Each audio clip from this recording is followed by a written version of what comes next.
Bayangkan, mata elang Mihak mampu membaca setiap gerakan lawan, bahkan sebelum gerakan itu sempat terwujud. Entah itu bakat lahir atau hasil latihan gila, tak ada yang tahu pasti. Kemampuan itulah yang membuatnya bisa berdiri sendirian melawan pasukan musuh, seakan sedang berjalan di ladang yang sepi. Tanpa berlama-lama, mari langsung kita bahas.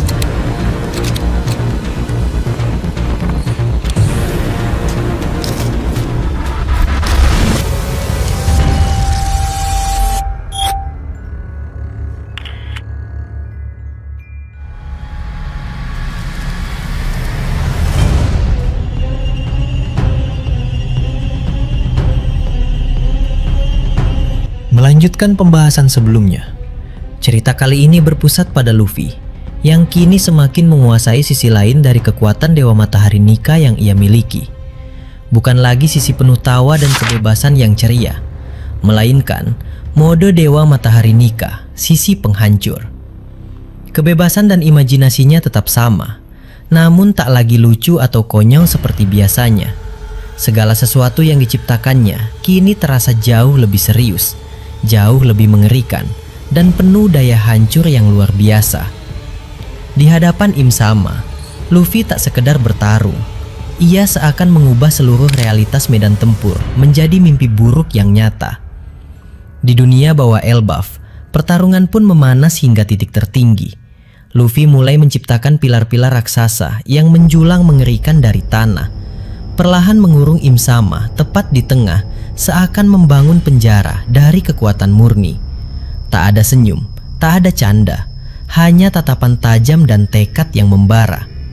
Saat kurungan itu sempurna, Luffy melesat ke angkasa, lalu meluncurkan satu serangan dahsyat yang seolah siap menghancurkan segalanya. Di medan yang sepenuhnya dikendalikan Luffy itu, Im Sama tak lagi leluasa bergerak. Ia terpaksa menangkis, dan meski berhasil bertahan, wajah sang penguasa dunia mulai menunjukkan kepayahan.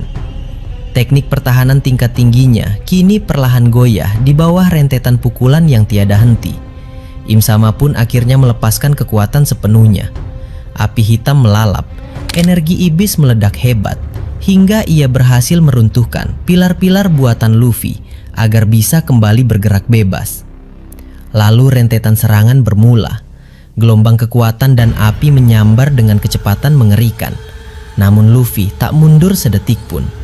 Ia melapisi kedua tangannya dengan haki terkuat bercampur energi matahari. Bukan sekedar memperkuat pukulan, melainkan melipat gandakan kecepatan geraknya hingga nyaris tak terlihat mata. Pukulan demi pukulan beradu, ledakan demi ledakan menggema, dan seketika pertarungan berubah menjadi tabrakan kekuatan yang mampu membelah langit dan bumi. Serangan Im Sama berlanjut. Dari kapak legendarisnya melesat kobaran api yang membentuk wujud monster menakutkan, meluncur lurus menuju Luffy. Tapi Luffy mengangkat kakinya tinggi-tinggi di udara dan melontarkan satu serangan yang membelah kobaran raksasa itu seolah tak berarti. Tanpa jeda, kedua tangannya terulur ke depan dan melepaskan gumpalan petir raksasa yang menyambar dan menghantam Im Sama hingga terpental jauh. Luffy menyusul seketika. Serangan demi serangan baru terus dijatuhkan, dan di mana mereka berpijak, tanah pun hancur berantakan. Sungguh beruntung pertarungan ini terjadi di dunia bawah yang sepi. Jika berlangsung di dunia matahari yang padat penduduk, mungkin tak akan ada satupun yang tersisa berdiri tegak. Sementara di bawah tanah Luffy dan Im Sama saling menghancurkan, di permukaan tanah keadaan tak kalah genting. Para homies, makhluk hidup buatan Im Sama yang tercipta dari gabungan elemen alam dan kekuatan mistis, bermunculan di mana-mana dalam jumlah yang tak terhitung banyaknya. Ada yang terbuat dari pohon raksasa bercampur api mistis. Ada yang dari salju dan es yang membekukan apapun yang dilewatinya. Dan ada pula yang dari batu keras yang badannya sekuat benteng. Makhluk-makhluk itu menyebar ke seluruh penjuru dunia matahari Elbaf, mengacau di jalan-jalan, menyerang desa, dan menimbulkan kepanikan luar biasa di kalangan penduduk serta prajurit raksasa yang berusaha membendung mereka. Pasukan raksasa memang berjuang sekuat tenaga, namun musuh seakan tak ada habisnya. Setiap beberapa makhluk berhasil dikalahkan, belasan lainnya muncul kembali. Perlahan para prajurit mulai kelelahan. Barisan pertahanan mulai menyusut. Beberapa titik pertahanan bahkan mulai terdesak dan hampir runtuh. Di salah satu area yang masih relatif aman, Brooke berdiri menjaga tubuh sang pendeta suci Gunko. Wanita itu masih terbaring tak sadarkan diri di atas tumpukan dedaunan yang nyaman. Wajahnya masih pucat, napasnya masih lemah. Hal itu wajar saja. Tubuh Gunko sebelumnya telah dipakai paksa sebagai wadah oleh kesadaran Im Sama sendiri. Beban itu sungguh luar biasa berat. Bahkan setelah Im Sama diusir dari tubuhnya, butuh waktu sangat lama bagi Gunko untuk kembali sadar dan memulihkan tenaganya sepenuhnya. Brooke tak pergi kemana-mana. Ia berdiri di sampingnya siaga, tak membiarkan makhluk apapun mendekat dan mengganggu masa pemulihannya. Di samping mereka ada Nami yang juga ikut berjaga.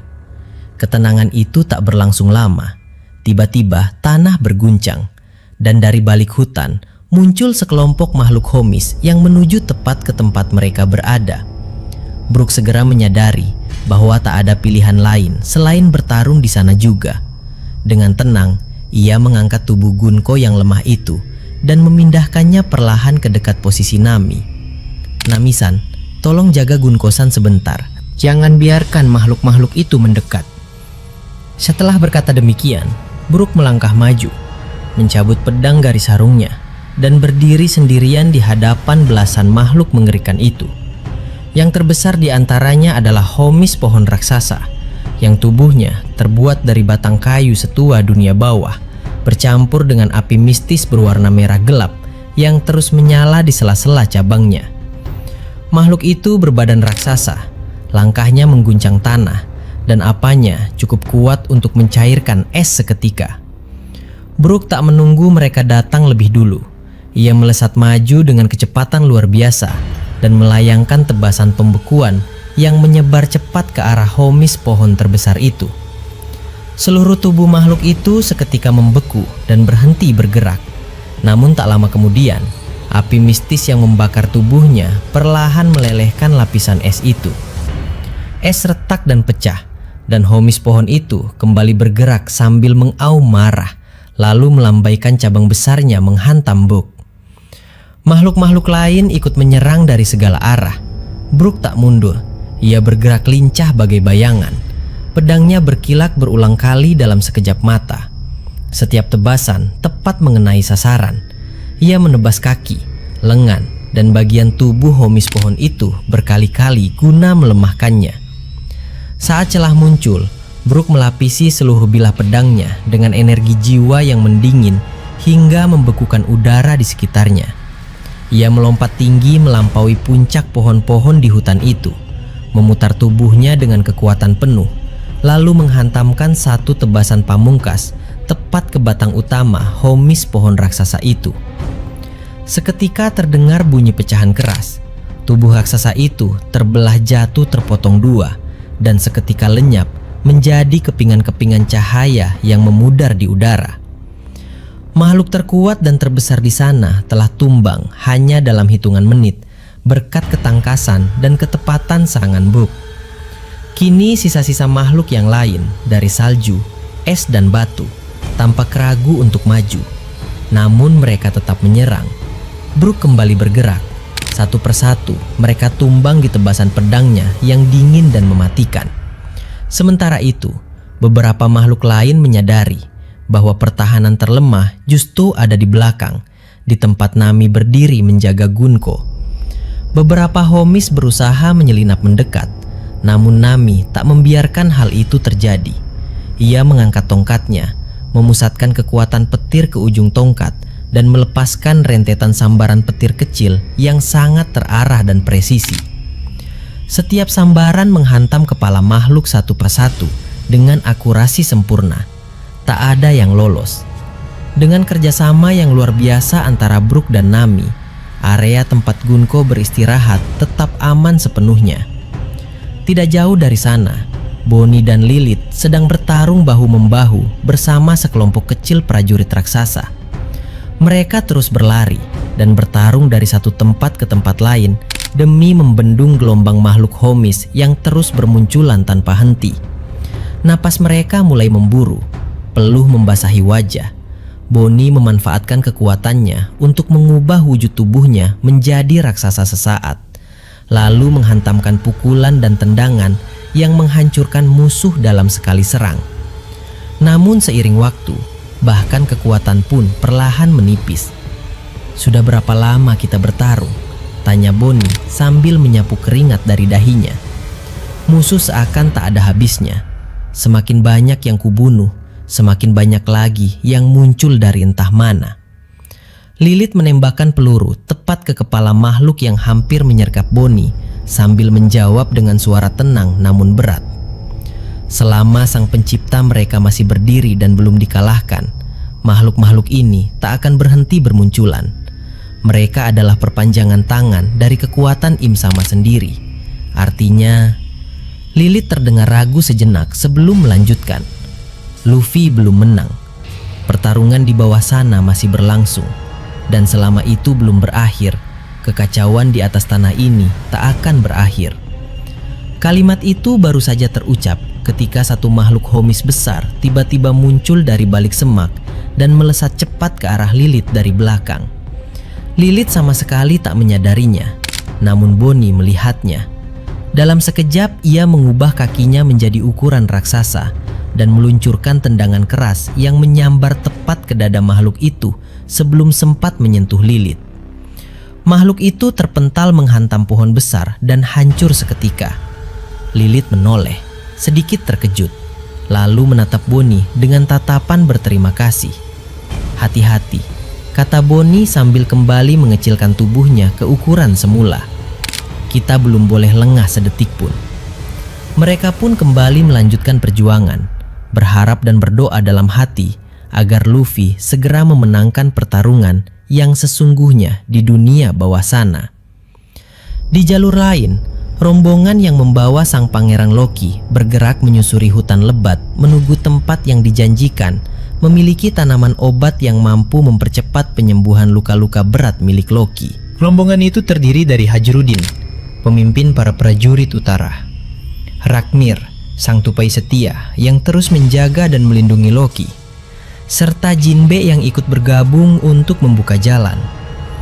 Loki berjalan tertatih-tatih, wajahnya masih pucat. Balutan perban di tubuhnya perlahan kembali basah oleh darah yang merembes keluar. Namun sesekali mereka disergap oleh makhluk Homis yang berkeliaran. Jinbe selalu berada di barisan depan. Dengan pukulan-pukulan gaya manusia ikan yang dahsyat, ia menyapu bersih makhluk-makhluk yang berukuran kecil dalam satu ayunan tangan. Namun ketika makhluk-makhluk yang jauh lebih besar dan kuat muncul, Jinbe harus mengerahkan seluruh tenaganya. Begitu juga Hajrudin dan pemimpin prajurit utara. Keduanya bertarung dengan gagah berani, membelah jalan demi rombongan agar bisa terus bergerak maju. Tiba-tiba satu makhluk besar melompat turun dari dahan pohon tepat di depan rombongan. Sebelum siapapun sempat bereaksi, Loki melesat maju duluan dan menghantamkan pukulan keras ke arah wajah makhluk itu hingga terpental jatuh. Raknir melompat panik ke arah Loki sambil berteriak dan melompat-lompat gelisah seakan memarahinya. Ia mencoba menjelaskan bahwa Loki tak boleh mengeluarkan tenaga berlebihan. Setiap kali ia memaksakan diri, lukanya akan kembali terbuka dan proses penyembuhannya akan semakin lama. Tak ada yang mengerti bahasa Raknir selain Loki sendiri yang sudah bertahun-tahun hidup bersamanya. Loki hanya tersenyum pahit sambil menepuk kepala temannya itu pelan. "Aku tahu risikonya, Raknir. Tapi melihat kalian semua bertarung melindungiku, sementara aku hanya berdiri diam tanpa melakukan apapun, rasanya jauh lebih menyakitkan daripada lukanya sendiri." Hajrudin mendengar itu dan menghampiri Loki.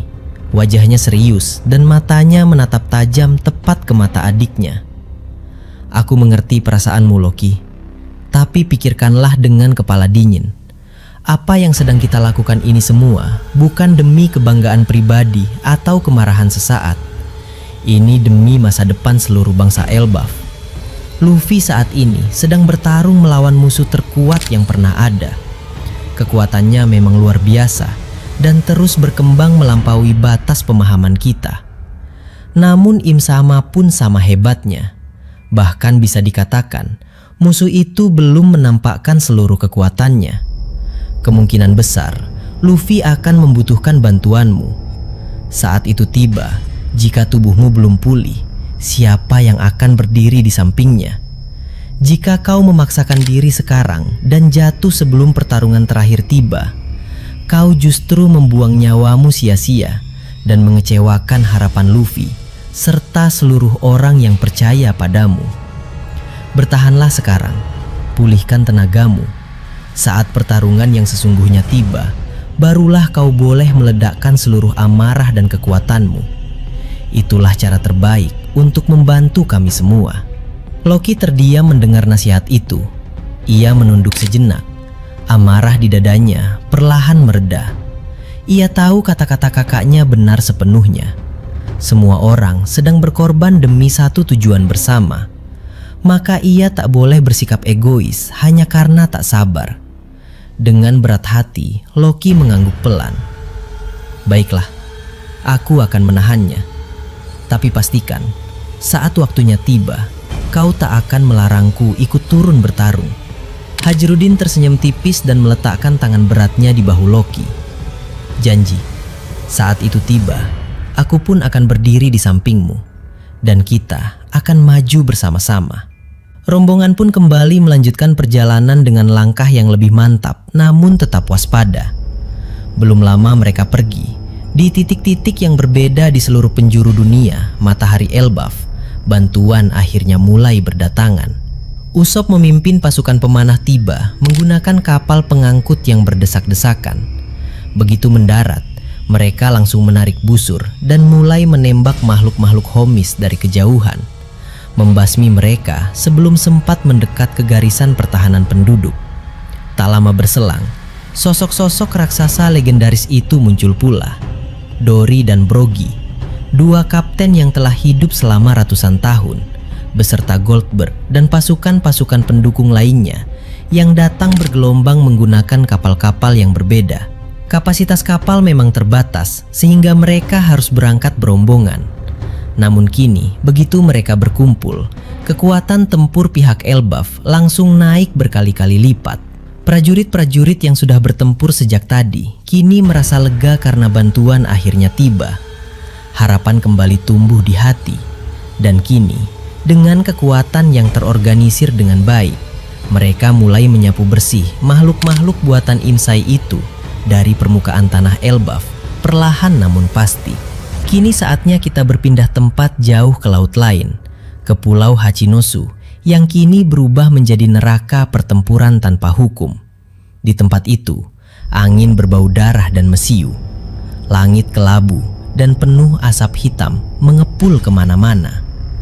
Di tengah kekacauan itu, satu peristiwa yang paling menyakitkan hati baru saja terjadi. Sang Kaisar Bayangan yang selama ini bersekutu dengan Marco, Katakuri, dan BJ tiba-tiba berbalik arah. Ia memutuskan aliansi sepihak dan berpihak kepada musuh. Keputusannya itu bukan karena kebencian pribadi atau dendam lama. Ia melakukannya semata-mata karena perhitungan untung rugi. Di matanya, berpindah kubu adalah hal yang lumrah di dunia bawah dan di lautan lepas. Semua orang pada akhirnya hanya mengejar keuntungan masing-masing. Namun bagi mereka yang pernah berdiri berdampingan dan saling melindungi, perbuatan itu adalah pengkhianatan yang tak termaafkan. Dan baru saja Marco sang burung Phoenix baru saja selesai membabat habis pasukan musuh di area selatan demi melapangkan jalan BJ yang masih terdesak. Begitu tugasnya selesai, ia tak ikut beristirahat atau memulihkan tenaga. Ia langsung terbang melesat menuju arah utara dengan sayap apinya yang berkobar terang melawan langit kelabu. Matanya menatap tajam ke depan. Di dadanya bukan hanya kekuatan yang mengalir, melainkan amarah yang membara lebih panas dari apinya sendiri. Dan tepat di tengah perjalanan menuju markas musuh, Marco melihat siluet yang ia cari sedang berjalan bersama Shiryu menuju arah tempat Mihawk berada. Sang Kaisar Bayangan berniat memburu Mihawk guna melemahkan kekuatan Cross Guild dan menguasai sepenuhnya jaringan dunia bawah. Ia menilai Mihawk adalah pilar terkuat yang menopang organisasi itu. Maka, jika Mihawk tumbang di pulau ini, hancurlah pula pengaruh Cross Guild. Marco tak sabar menunggu lebih lama lagi. Ia melesat turun bagai komet, menyambar tepat ke arah Kaisar Bayangan itu dan melancarkan serangan pukulan berlapis api yang hampir mengenai punggung lawannya seandainya ia tak berbalik dan menangkis tepat waktu. Keduanya terpental menjauh dan mendarat di atas reruntuhan bangunan yang lapuk. Api emas masih menyala di seluruh tubuh Marco saat ia melangkah maju. Wajahnya tenang, namun matanya menyiratkan kemarahan yang sedalam samudra. Sang Kaisar Bayangan mencoba menjelaskan sambil berdiri tegak sambil membersihkan debu dari bajunya. Jangan terlalu dibawa perasaan, Marco. Di dunia bawah dan di lautan ini, tak ada kawan abadi maupun musuh abadi. Semua hanya urusan keuntungan. Kubu mana yang lebih menjanjikan hasil, kesanalah aku berpihak. Tak ada yang pribadi dalam hal ini. Marco mendengarkan penjelasan itu dalam diam. Lalu perlahan ia melangkah maju sambil mengepalkan tangannya hingga buku jarinya memutih. Memang benar, itu hakmu untuk memilih sisi. Tak ada yang bisa melarangmu berkhianat. Tapi kau harus pahami satu hal. Setiap keputusan pasti ada harganya. Dan hari ini kau akan membayar penuh atas apa yang telah kau lakukan. Bersiaplah. Saat itu Shiryu mencoba menyerang dari samping. Namun Marco menangkisnya sekilas dan mendorongnya menjauh.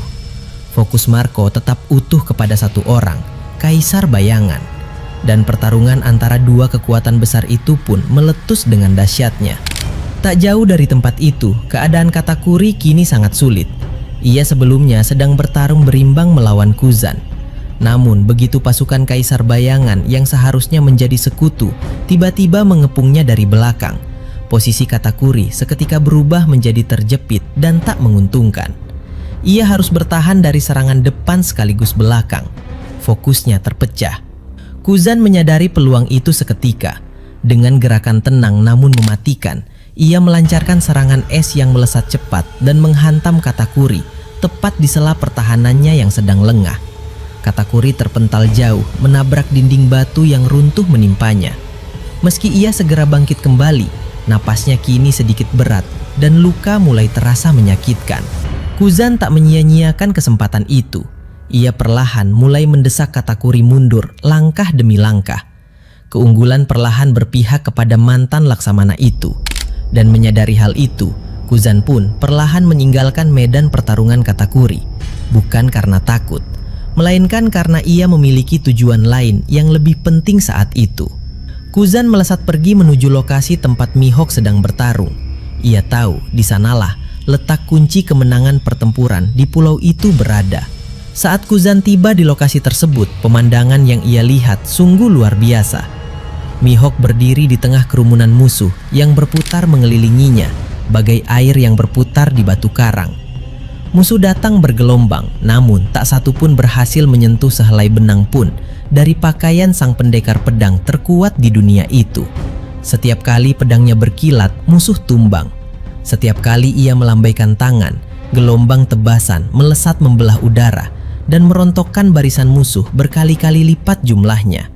Mihawk tampak santai saja, napasnya tak memburu, tatapannya tetap tenang dan tajam bagai mata elang. Meski jumlah musuh belasan bahkan puluhan, ia seakan sedang berdiri sendirian di ladang yang sepi. Kuzan berdiri diam sejenak memperhatikan pemandangan itu sebelum melangkah maju dan ikut menyerang. Kuzan melambaikan tangannya ke arah tanah. Seketika, lapisan es tebal menyebar cepat menuju kaki Mihawk.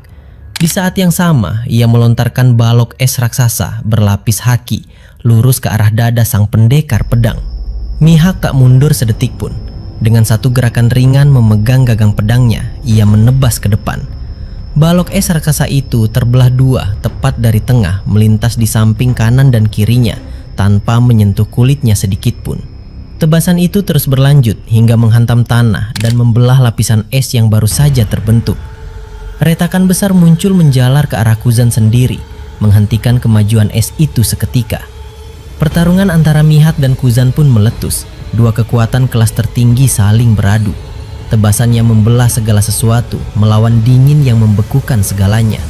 Dan di sela pertarungan itu, terlihat jelas betapa luar biasa kemampuan pengamatan Mihak.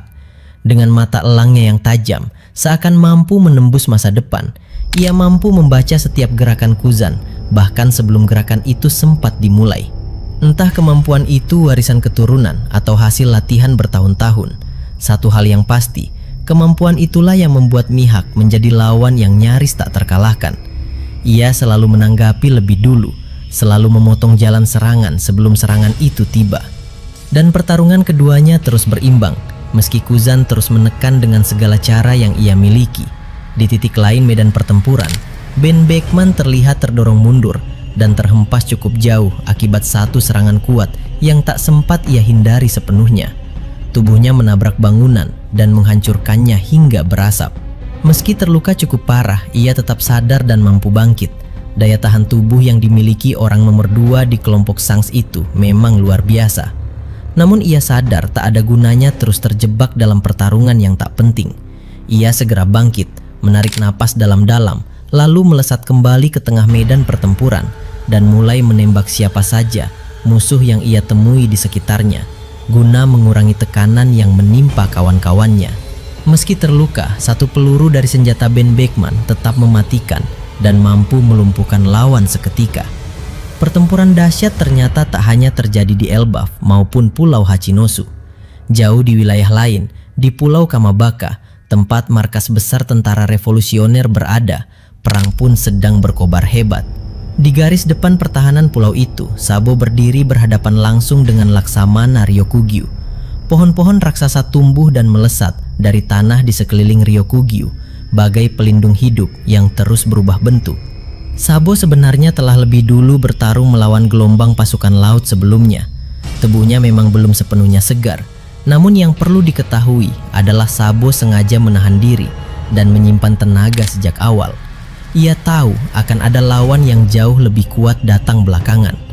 Maka saat Ryokugyu akhirnya muncul, Sabo masih memiliki cukup tenaga untuk bertarung setara, bahkan lebih unggul dalam pengendalian kekuatannya. Sabo terus melancarkan serangan api dari jarak menengah. Ledakan api menyambar berulang kali ke arah Ryokugyu.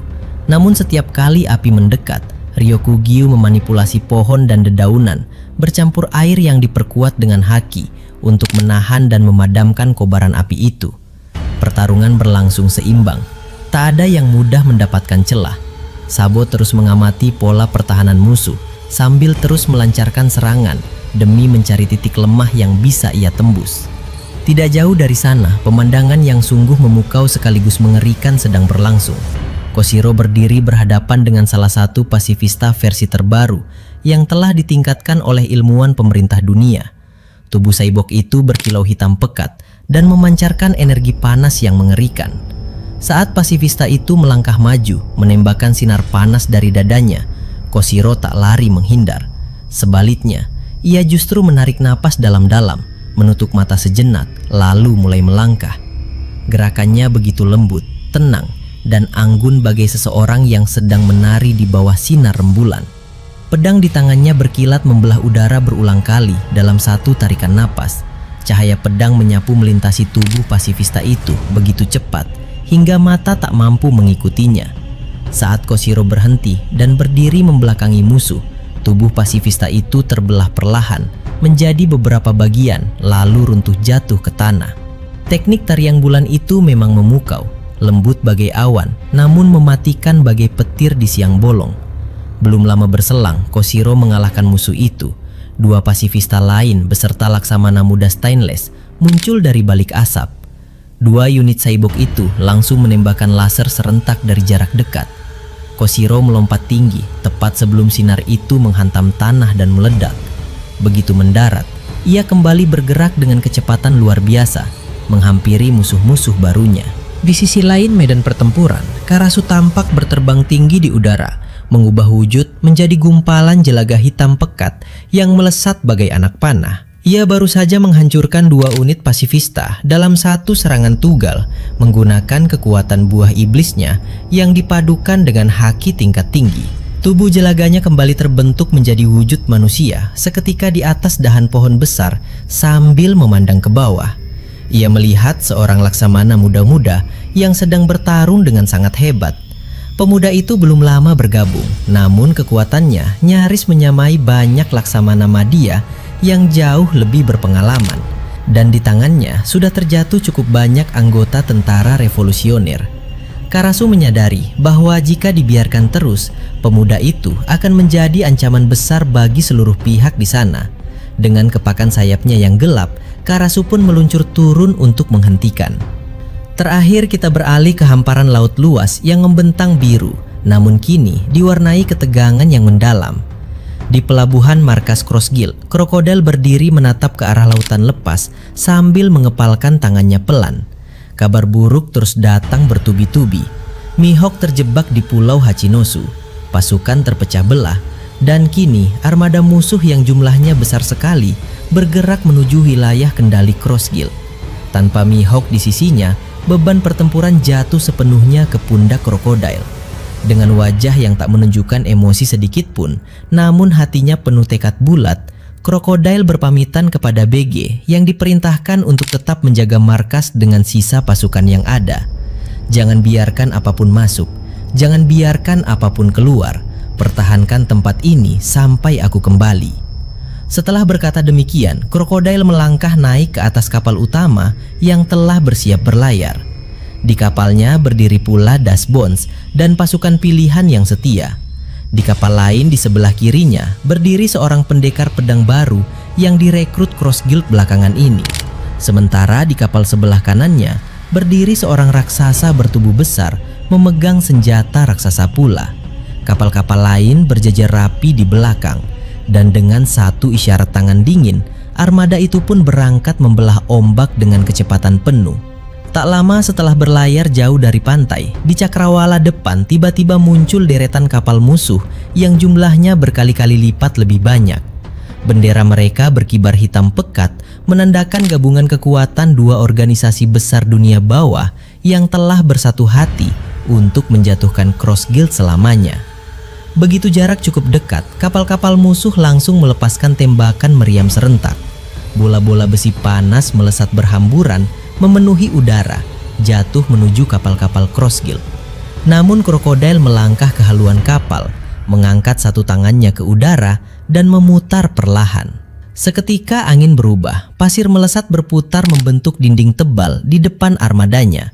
Bola meriam menghantam dinding pasir itu dan tertahan tak bergerak, lalu jatuh terbenam ke laut tanpa menimbulkan kerusakan sedikit pun. Begitu serangan musuh habis tertangkis, krokodil melambaikan tangannya ke arah depan. Dinding pasir itu berubah menjadi badai besar yang melesat menyerbu ke arah kapal-kapal musuh. Pasukan Crossguild pun ikut maju menyerang. Pertempuran laut yang dahsyat pun meletus di tengah samudera biru yang kini berubah gelap dan bergolak.